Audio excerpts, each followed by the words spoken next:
Welcome back. So everyone says they want to save the planet, but not everyone is doing the work. WVTM 13's Carla Wade showing us one woman who is doing the work, and it's really paying off for her and the scenic beauty of our city. As WVTM 13 Project Community highlights barrier-breaking women.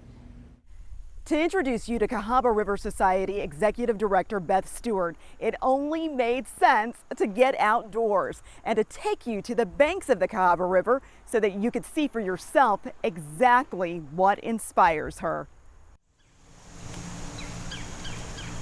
The serenity of the great outdoors. So many people in Alabama don't realize this amazing treasure of creation that we have here is just spectacular. For Beth Stewart, this tranquility represents what great leadership can and should be. In my leadership style, I've really tried to channel this kind of peace and joy and comfort that we find in nature. Stewart is the longtime director of the Cahaba River Society, and working outdoors comes naturally. And my mom in particular got me out in the woods, tromping around. She was a gardener, and she taught me all the different trees and the wildflowers. That outdoorsy upbringing led to a career in conservation spanning decades across the country. Stewart started out in New Orleans, securing grants for parks and playgrounds.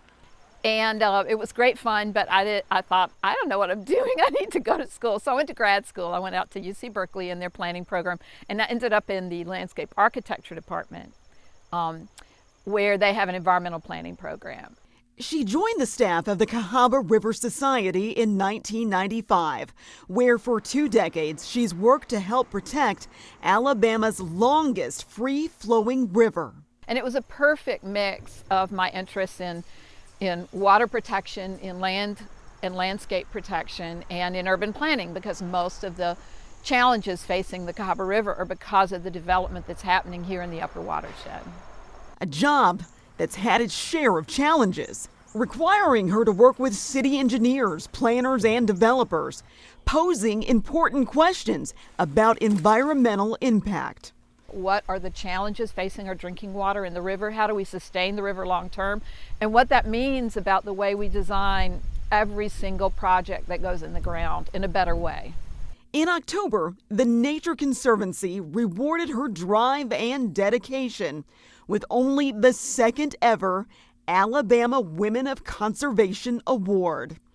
In environmental work, it takes a lot of persistence. It's hard to make change happen. And when you've been in it as long as I have, sometimes you're more aware of the things that didn't work out, and to be reminded there are a lot of successes that have made a difference and an impact just really caps my career for me.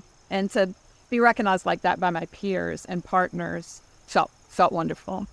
Stewart plans to retire soon, as she'll devote more time to hobbies like art and nature photography.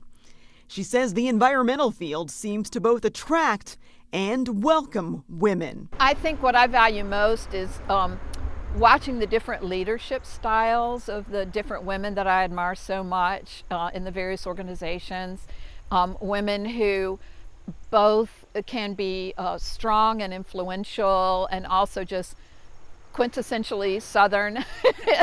Women like Beth Stewart, whose efforts leave a legacy as rich and diverse as the Cahaba itself.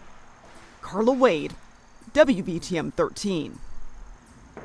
Just beautiful out there, especially with the leaves changing in some of those areas. So nice to see the shots of nature for sure. And Jason, you were talking about during this story just how low the Cahaba is right now, and just the lack of rain that we've had. It's very low. You look at it where it crosses underneath Highway 280 and Caldwell Mill Road, just in Jefferson and North Shelby counties. And where it's trying to cascade over those dams, it can't. There are just little trickles going over it right now. So the Cahaba is now just a series of pools as opposed to a flowing river here right through the middle of the metro.